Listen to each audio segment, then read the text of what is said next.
हिंदू धर्मात पवित्र मानल्या जाणाऱ्या चैत्र पौर्णिमेच्या पार्श्वभूमीवर कतिरा परिवाराच्या वतीने नाशिक भव्य दिव्य श्रीमद्देवी भागवत महापुराण कथेचे आयोजन तपोवनातील केवडीबन जवळ असलेल्या श्री स्वामीनारायण मंदिर या ठिकाणी करण्यात आले होते.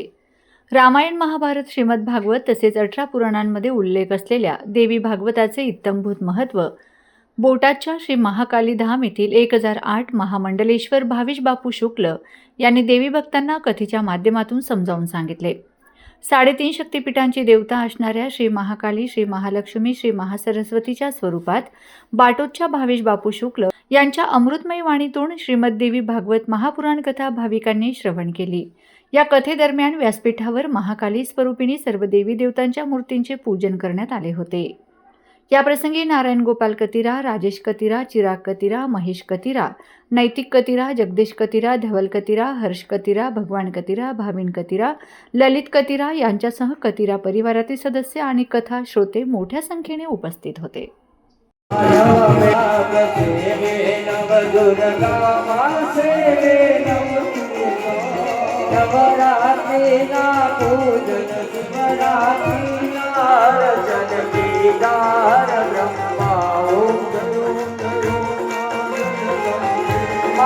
समेत सयवतार जय विद्यार समे जय रमाय राम रमे राम रमाय रावण रोयो माओ एकादशी अगियार सताध्याय काम दुर्गा काली काम दुर्गा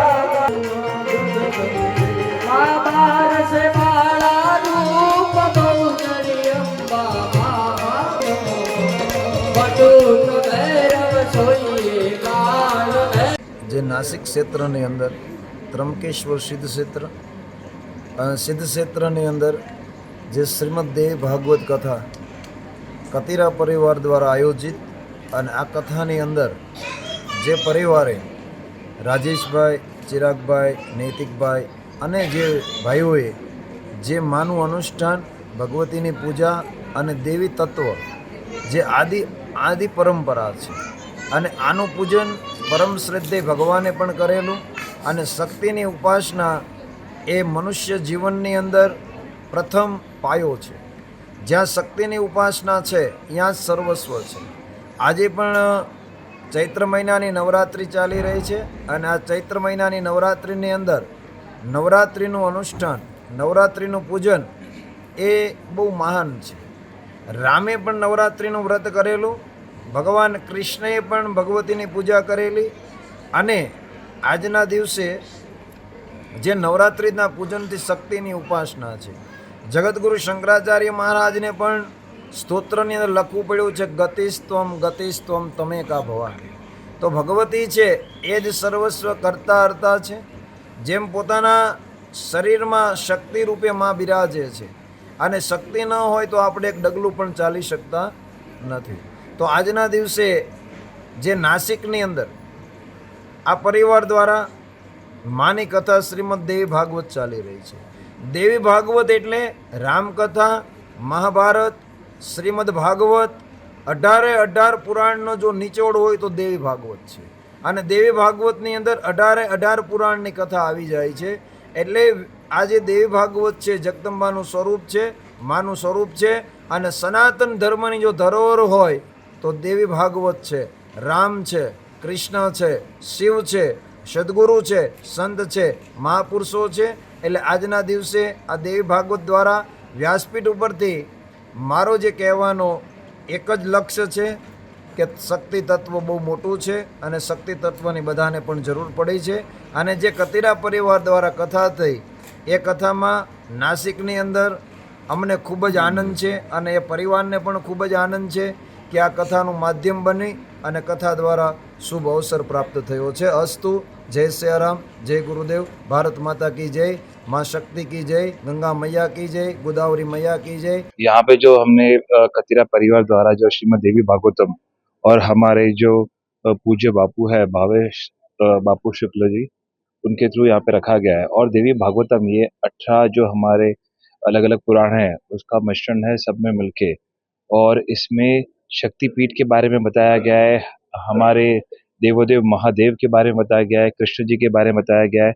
और जो हमारे जितने भी पुराण है उसके अंदर जितने भी लिखे हुए जो चीज़ हमें डेली लाइफ में अपनानी चाहिए, हमारे सनातन को किस तरीके से आगे बढ़ाना चाहिए, तो सभी ज़रूरी चीज़ें यहाँ पे है। किस तरीके से एक इंसान को एक इंसान बन के कैसे जिया जाना चाहिए, वो यहाँ पे सीखने मिला है। और यहाँ पे ये आयोजन सभी के लिए है, हिंदू हिंदी, गुजराती, मराठी जितने भी लोग हैं सभी लोग यहाँ पे आते हैं। यहाँ पे लैंग्वेज भले गुजराती है पर हम कोशिश करते हैं कि उन्हें मराठी में भी समझाया जाए, हिंदी में भी समझाया जाए। और यहाँ पे हमने यहाँ पे देखा है कि कुछ हमारे साथ जो जुड़े हुए हैं, जो महाराष्ट्रियंस है उन्हें भी बहुत मज़ा आ रहा है, कुछ लोग हिंदी में बात करते हैं उन्हें भी मज़ा आ रहा है, हम गुजराती हमें भी मज़ा आ रहा है। सो कहीं ना कहीं सनातन धर्म एक ऐसा प्लेटफॉर्म है जहाँ पे सभी जाति के लोग एक हो जाते हैं, सभी कास्ट क्रीड के लोग एक हो जाते हैं, और हम सबके भगवान एक है, हम सबके देव एक है। तो यहीं से वही सीखने मिलता है।